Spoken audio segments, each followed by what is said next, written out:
Now, what more can you tell us about this situation with this incident? Yeah, thank you for having me. Today, the National Disaster Management Agency suspects there are still around 58 people buried. As of Thursday afternoon, 108 people have been evacuated. Sadly, there is no sign of life from the rubble anymore, according to one of the ministers who visited the location yesterday. Search efforts remain ongoing until now. At least 332 joint personnel from various agencies were deployed for the evacuation operation, and they began using heavy equipment for the rescue today. And the challenge is the building structure is vulnerable to collapse again, and the injured were immediately rushed to several hospitals for treatment. The hospital stated that one of the patients had to have his left arm amputated because it was trapped under the rubble. This was done due to the life-threatening situation. Another victim was also in serious condition. His lower body was crushed, requiring intensive care in the hospital, but his life could not be saved. So far, the authorities have reported 8 deaths until today. And Juan, what measures should Indonesian government take for such incident so that these kind of things do not repeat?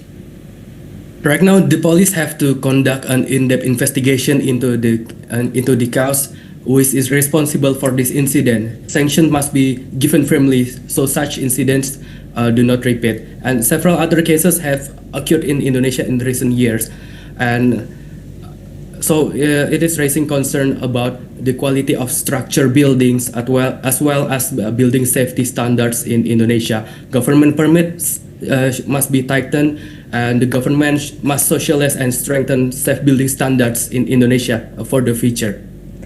And Juan, who will be held accountable for this?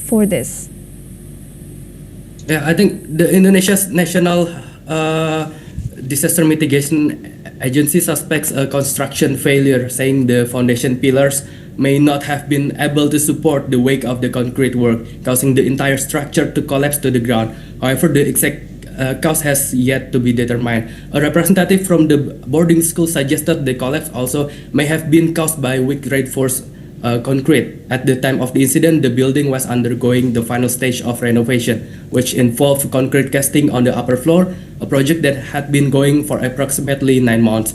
They also already apologized for this incident. And the East Java Regional Police have announced that a team will be deployed to investigate the site.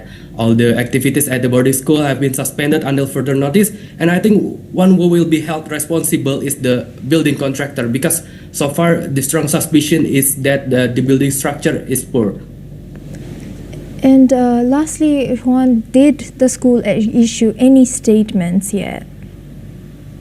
Yes, they already apologized to the family of the victims, and they already state some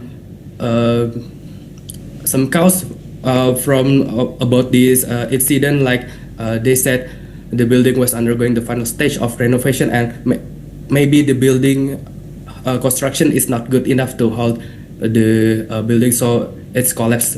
The whole building is collapsed. That's the only statement that already issued by the representative of the boarding school.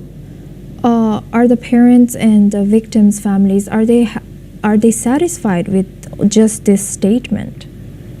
I think not really. The families also want justice, of course. So I think we can wait for the police investigation about the incident, and we will see who will be held accountable for this incident.